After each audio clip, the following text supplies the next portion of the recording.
Ma question, elle est tant qu'il y a en moi entre cette réalisation spirituelle de la non-dualité, quand je suis dans cet espace-là où il n'y a pas de problème, je suis en paix, qui peut m'amener du coup à tout accepter.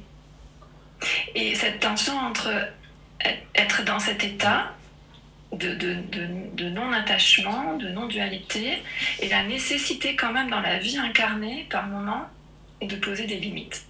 Pour être très clair, j'ai vécu des situations, de nombreuses situations d'emprise, et notamment d'emprise spirituelle, jusqu'avec des abus sexuels avec un yogi himalayen. Et j'étais dans l'acceptation. Je suis restée 49 jours à être violée tous les jours, en me disant parce que j'ai ça à vivre, tout ce qui doit arriver. Et ma question, elle est... Et c'est toujours vrai. Et c'est toujours vrai. Ce qui doit arriver, arrivera, quoi que tu fasses. Bien sûr. Et cela inclut le fait de dire non. Et d'alerter les autorités. Et c'est là ma question, du coup, c'est cet ego, cette conscience séparée. En même temps, est-ce qu'elle n'a pas un rôle légitime par moment pour protéger notre intégrité, par exemple, comme dans ces situations d'abus ou de relations toxiques? Non, est-ce qu'on doit tout accepter au nom de la conscience pure et que tout ce qui doit arriver, doit arriver? Voilà, c'était ça ma question. Eh bien, je réitère ce que je viens de dire, parce que tu n'as pas compris. Tout ce qui doit arriver, arrivera, quels que soient les efforts pour l'éviter. Et il n'y a jamais eu d'ego au centre pour éviter quoi que ce soit. Que tu acceptes de te faire violer ou que tu le refuses, il n'y a quand même pas d'ego. Il n'y en a jamais eu. C'est une illusion totale. Là, manifestement, quand on est sous une emprise, ça s'appelle de l'ensorcellement, de l'hypnose. Hein, et c'est quelqu'un de malveillant, bien sûr, de cruel, qui joue avec le fait qu'il comprend que tu as mal compris l'enseignement. Et du coup, quelle est la différence entre cet état de véritable paix, de paix profonde, de vide, et quelque part un état de sidération? Et quand tu es dans une paix véritable, tu prends naturellement soin du corps, de ton corps. Et tu ne laisses pas quelqu'un le violenter. Donc tu n'étais pas dans une véritable acceptation. Tu étais dans une acceptation sous condition. Ou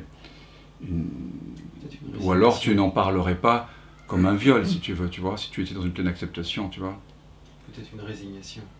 Oui, c'est ce que dit Olivier, c'est-à-dire que tu as confondu acceptation et résignation.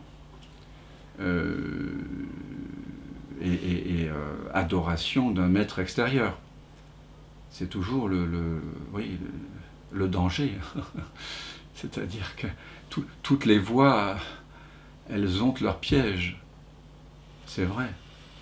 Mais il n'y a jamais eu d'individu séparé au centre.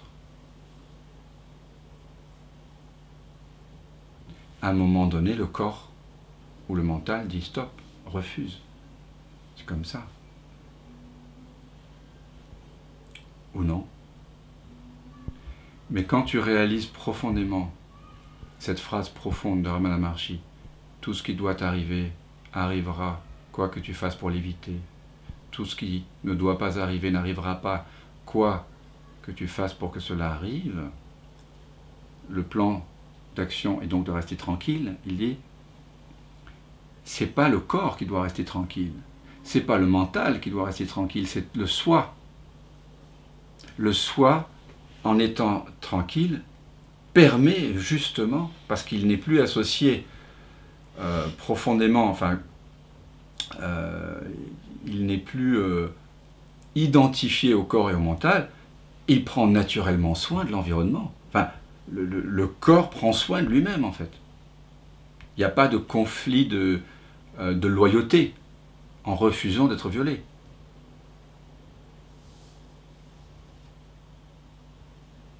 Mais j'arrive pas, ça arrive pas à mon cerveau. J'entends, mais ça fait pas de sens ce que tu dis en fait. Alors, on va reprendre les choses parce que c'est très important ça.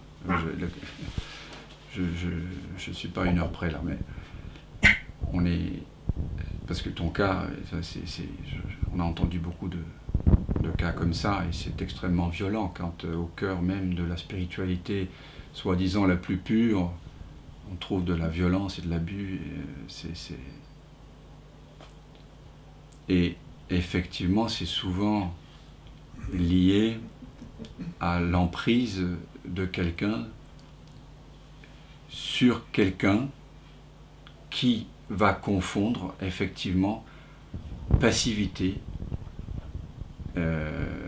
résigné, subordination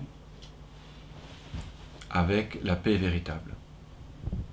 Et un conditionnement aussi, parce que dans la voie que je suivais, c'est obéissance totale au gourou. Donc, bon, là on est dans... comme Dieu, donc voilà, tout ce qu'il demande. Oui, et c'est pour ça qu'ici, dans la non-dualité, on est avec le Sadguru, hein, le gourou intérieur. Il n'y a pas de gourou ici, hein, autre que le soi. Hein. Bon, chaque voie a ses écueils. Hein,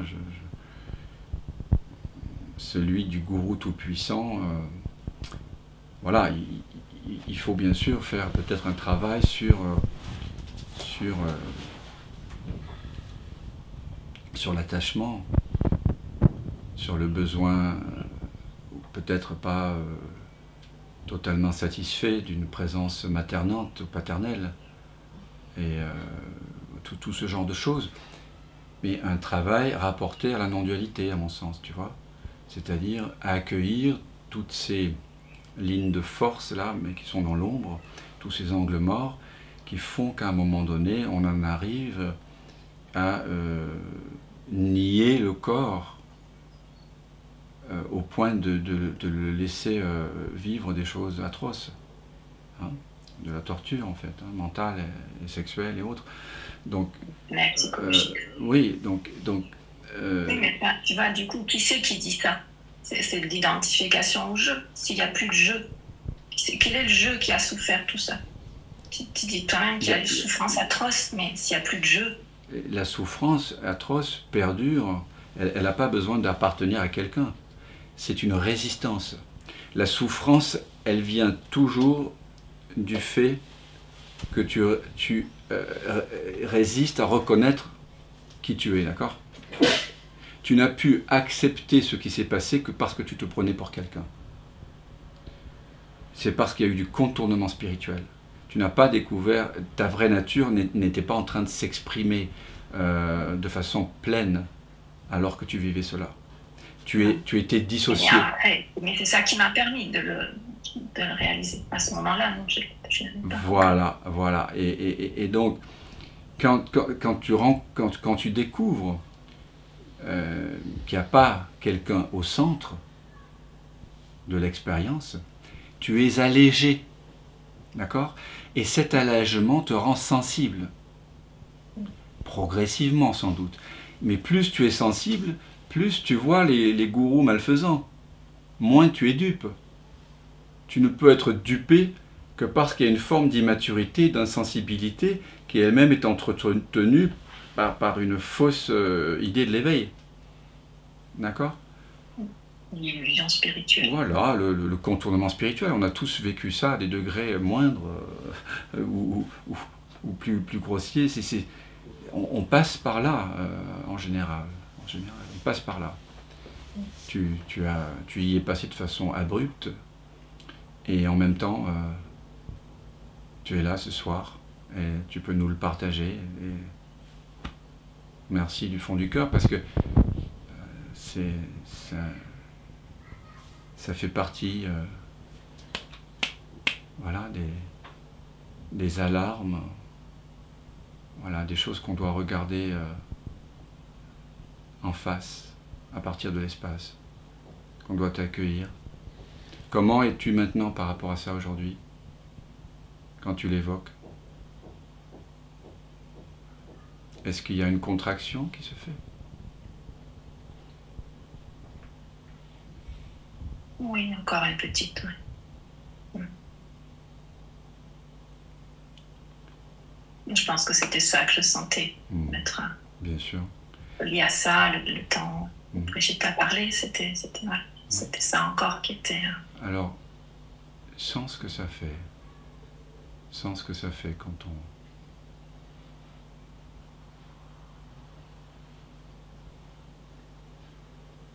Identifie-toi maintenant complètement à cette sensation de contraction ou de malaise. Dans les mâchoires. Voilà. Tu laisses même si les mâchoires sont tendues, quand on sent, tu laisses lèvres et dents entrouvertes pour que l'air puisse, s'il le veut, entrer, sortir. Et tu entres en intimité avec cette contraction. Tactilement, sensoriellement, vibratoirement. Et chaud partout. Ok. Entre en intimité avec la chaleur. J'ai la chaleur. Je suis la chaleur. Et sens ce que ça fait que d'être la chaleur. Vibratoirement, tactilement, sans le mot chaleur. Comme si tu te fondais dans la chaleur.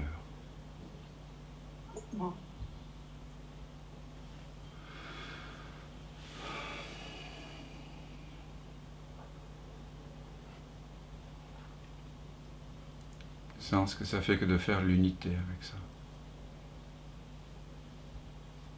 D'un feu qui me consume et de disparaître au plus rien. Exactement. Laisse le feu se consumer tout ce qu'il doit consumer parce que ce feu-là ne consume que tout ce que tu n'es pas. Voilà. Et donc tu laisses cette consommation se faire jusqu'à ce qu'à un moment donné se révèle un espace. Et tu me dis ok quand l'espace apparaît.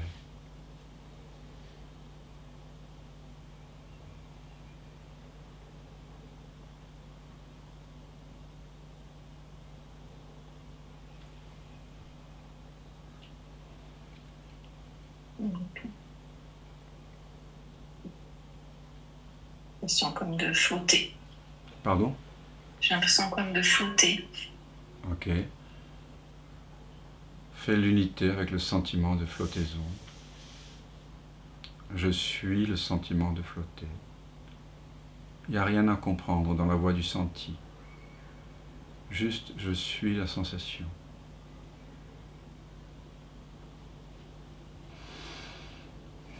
Et puis tu dis, quand tu sens que cette sensation laisse place à un espace ouvert de présence et de conscience qui n'a pas de forme, pas de limite.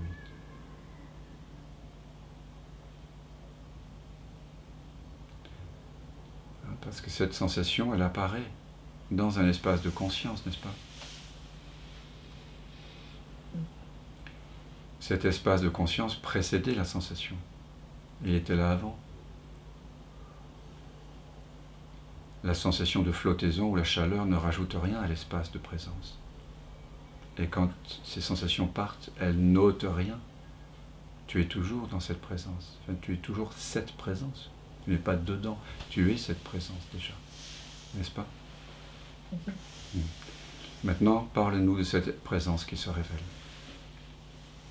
Parle-nous de qui tu es vraiment. Qu'est-ce que tu peux en dire? Est-ce que cet espace peut être violé? Est-ce que cet espace peut être dupé? Est-ce que cet espace peut souffrir? Ok. Maintenant, dans cet espace, fais venir les souvenirs de cette violence. Et vois si ces expériences-là de pensée ont réellement le pouvoir d'obscurcir, de rétrécir ou d'agrandir l'espace.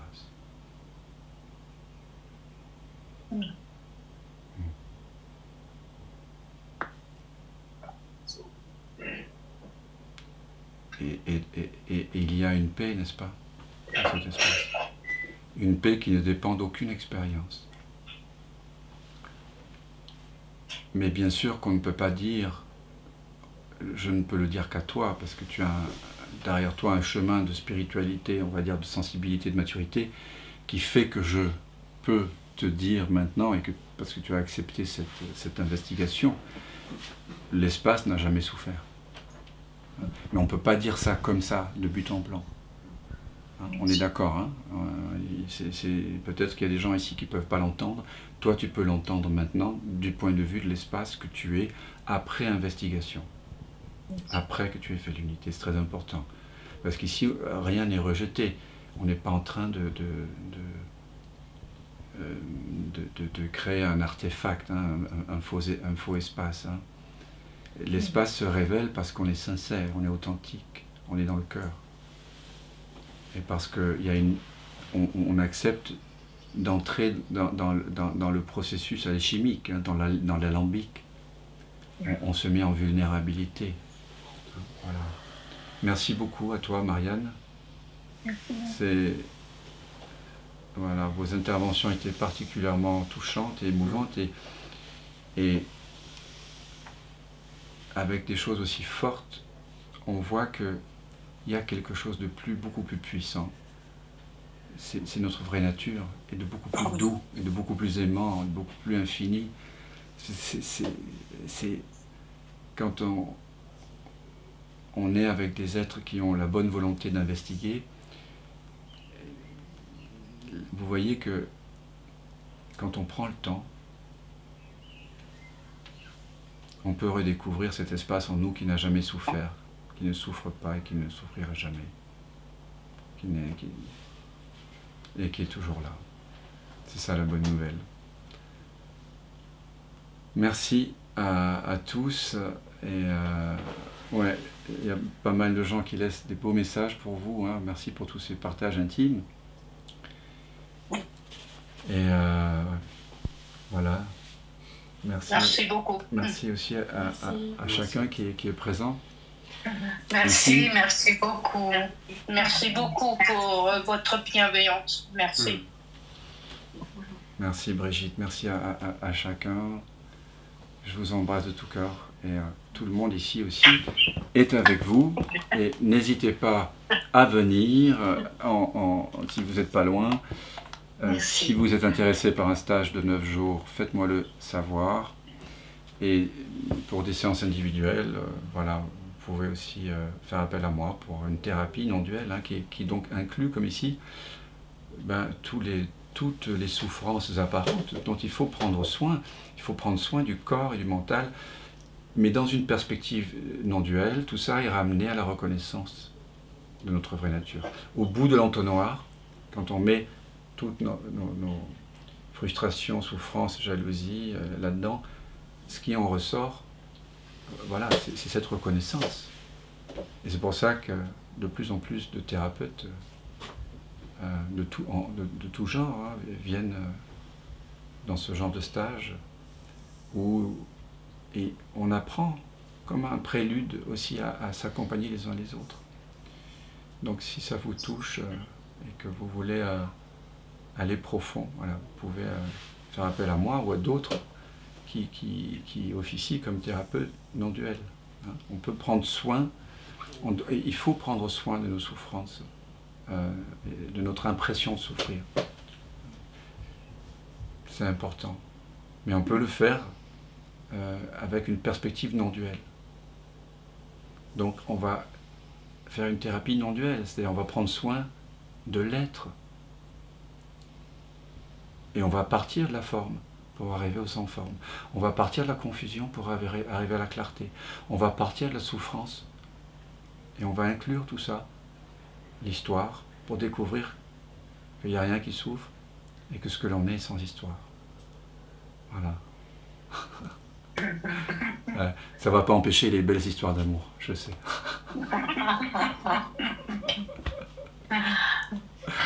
Allez, belle soirée à chacun. À vous aussi. Merci. Merci. Belle soirée. Belle soirée. Merci. Au revoir. Merci. Merci à chacun.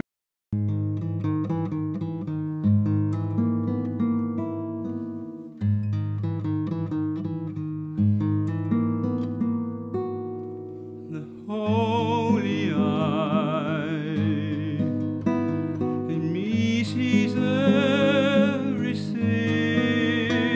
sees in between the hopes, the doubts, sees far beyond the old uncertainties.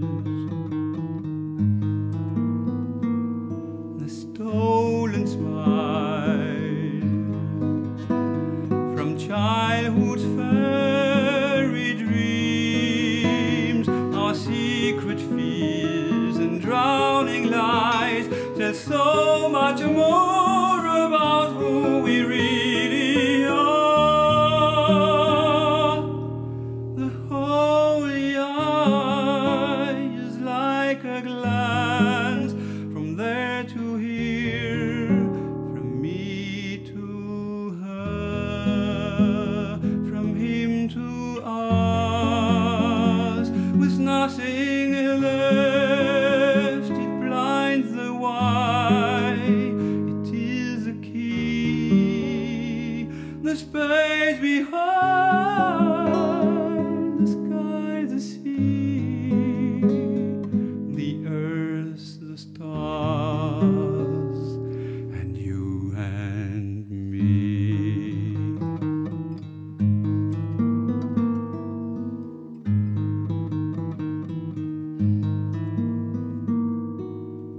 The holy eye shines like a newborn star, enchanting light that comes at times to bring us joy in all we have to leave. The holy smile